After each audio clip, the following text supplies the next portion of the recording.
Continuando con el tema de anatomía de cráneo, aquí tenemos una imagen, una radiografía anteroposterior de cráneo, en donde pongo una variante anatómica que es común. Esto con el motivo de no confundirnos con alguna fractura, ¿sí? Es común que podamos encontrarnos con estas radiolucencias en los huesos parietales, ¿sí? Esas radiolucencias corresponden a los forámenes parietales. Esas son estructuras en donde, por donde discurren vasos que llevan sangre venosa y llegan al seno sagital superior, ¿sí? Pueden ser unilaterales o pueden ser bilaterales. En las radiografías anteroposterior de cráneo también hay que identificar integridad de las estructuras o de las paredes de la región orbitaria. Hay que ver también que los senos frontales tengan adecuada radiolucidez, ¿sí? Recordando que si hay alguna cavidad ocupada hay que sospechar de alguna fractura o hemoseno. Vemos también en la región central al septo, ¿sí? En este caso vemos un septo con una desviación a la derecha, vemos las sombras de los cornetes, cornete inferior, en esta topografía iría el cornete medio. Identificamos estas radiolucencias como de forma triangular que corresponden a los senos maxilares, ¿sí? Que también son cavidades aéreas. Si somos un poquito observadores, en la región posterior vemos esta estructura que corresponde a la vértebra C2 con su apófisis odontoides. También es importante ver la integridad de la mandíbula y en general de las estructuras óseas, ¿sí? Siempre hay que buscar por alguna fractura. En esta ocasión por la ventana no se ven los tejidos blandos, pero en donde veamos el aumento en la densidad de los tejidos blandos o el volumen, ahí casi siempre fue el traumatismo. En esta imagen, esta segunda imagen, es una reconstrucción en volumen rendering de una tomografía axial de un niño de 1 año que tiene hidranencefalia y macrocefalia. Lo puse porque se ve muy padre, en este caso la sutura metópica, que por lo general tiene un cierre precoz, ¿sí? Con fines ilustrativos lo puse. También podemos ver, ¿sí?, las suturas coronales, incluso la escamosa en este punto. Aquí viene la sutura sagital, ya hemos dicho que este punto corresponde a la fontanela anterior en este caso. Continuando con la anatomía de cráneo, aquí tenemos una secuencia de 4 imágenes de tomografía axial en fase simple con ventana para hueso, ¿sí? Va desde la convexidad, desde la región superior, hacia en sentido caudal o hacia abajo, ¿sí? En la primera imagen podemos identificar la sutura sagital. Vemos que los bordes de la sutura son esclerosos y el espacio potencial está muy bien definido. En el segundo corte podemos identificar la sutura coronal y ya sabemos que divide o une los huesos frontal y los parietales, ¿sí? Aquí podemos ver un poco también de la sutura sagital. La tercera imagen es una imagen más hacia la base de cráneo, un poquito superior a la base de cráneo, ¿sí? Podemos ver aquí las suturas, ¿sí? Las suturas por lo general van a tender a ser simétricas.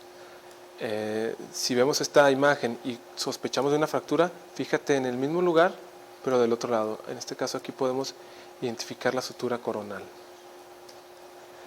En la región posterior podemos ver estas imágenes. Esta imagen corresponde a la sutura lamboidea que une el parietal con el occipital.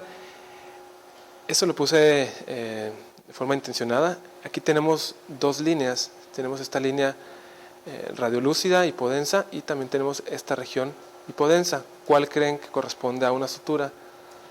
Bueno, pues muy fácil. Aquí está la sutura y aquí está la fractura, ¿sí? Les dije, siempre fíjense en donde esté el aumento de la densidad de los tejidos blandos. Aquí es el mismo paciente al que previamente habíamos descrito con un hematoma subgaleal y justo ahí es donde está la fractura, ¿sí? Identificamos la sutura que tiene los bordes esclerosos y vemos que aquí el hueso occipital tiene una disrupción muy aguda, muy franca, ¿sí? Vemos que en esta región del centro ahí no tiene bordes esclerosos. Esos son datos que nos van a ayudar a identificar una fractura y a diferenciarla de una sutura, ¿sí? Tradicionalmente, la región intracraneal se divide en 3 fosas: una fosa craneal anterior, fosa craneal media y fosa craneal posterior. Esta es una serie de 4 imágenes, 2 imágenes con ventana para hueso y 2 imágenes con ventana para tejido cerebral, ¿sí? En donde se esquematiza el contenido y los límites de la fosa craneal anterior. En este caso, la fosa craneal anterior corresponde a lo que tendríamos en este sitio, ¿sí? Entonces, teniendo la fosa craneal anterior en ese sitio, ¿qué es lo que va a contener? Pues lógicamente, principalmente al lóbulo frontal, ¿sí? Aquí vemos un poquito la división de la fosa craneal anterior y al lóbulo frontal. El lóbulo frontal, en este caso en particular, tenemos un paciente con un traumatismo cráneoencefálico que tiene algunas hiperdensidades aquí en los giros rectos, ¿sí? Que está justo adyacente a la lámina cribiforme del etmoides, ¿sí? Entonces tenemos que los límites de la fosa craneal anterior, en la parte anterior sería la lámina posterior del seno frontal, que corresponde al hueso frontal. El piso de la fosa craneal anterior corresponde al techo de la órbita, en su mayoría, que también corresponde al hueso frontal. Y el borde posterior sería lo que corresponde al borde anterior de la fosa craneal media, que en este caso es el hueso esfenoides, ¿sí? Como punto práctico, fosa craneal anterior contiene contiene lóbulos frontales. Continuando con la anatomía en la fosa craneal anterior, aquí tenemos 2 reconstrucciones, una reconstrucción sagital y una reconstrucción coronal, tomadas a nivel de la fosa craneal anterior para esquematizar y nos quede un poquito más claro cuál es su contenido, ¿sí? Esta zona hipodensa corresponde al líquido cefalorraquídeo de la cisura lateral o cisura de Silvio. Vemos en la región inferior al lóbulo temporal y en la región superior al lóbulo frontal. Entonces, hasta aquí vendría la fosa craneal anterior, ¿sí?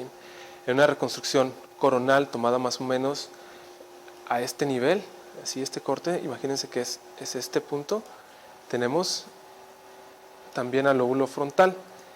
Vemos primero la cisura interhemisférica.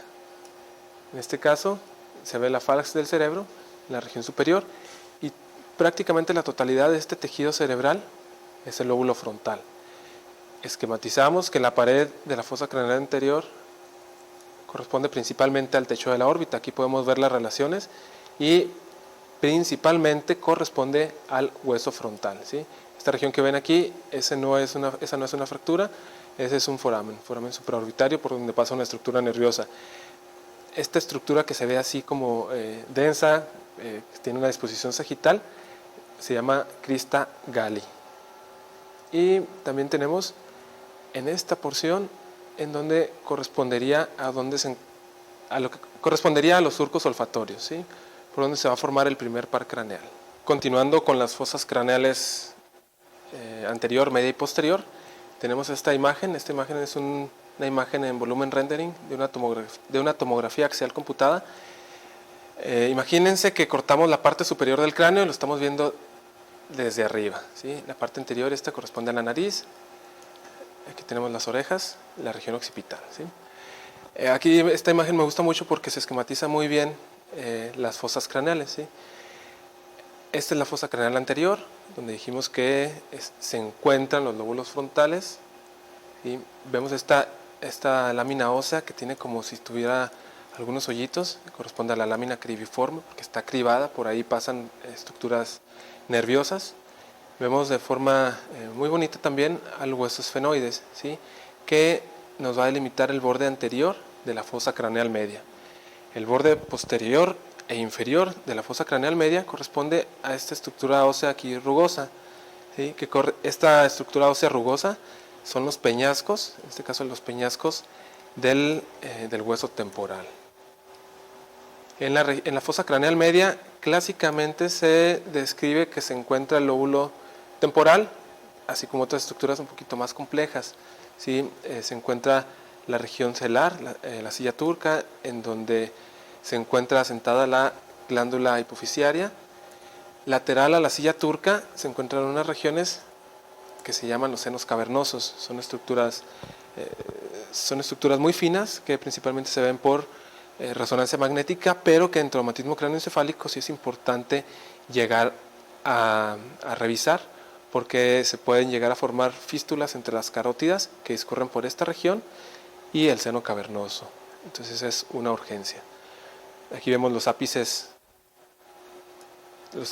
de la porción petrosa del hueso temporal, ¿sí? Y en esta región no se alcanza a delimitar muy bien, pero estarían los meatos acústicos internos, por donde van a entrar las raíces nerviosas de los pares craneales 7, facial, y 8, vestíbulo coclear, ¿sí? para dirigirse a los conductos, al oído medio.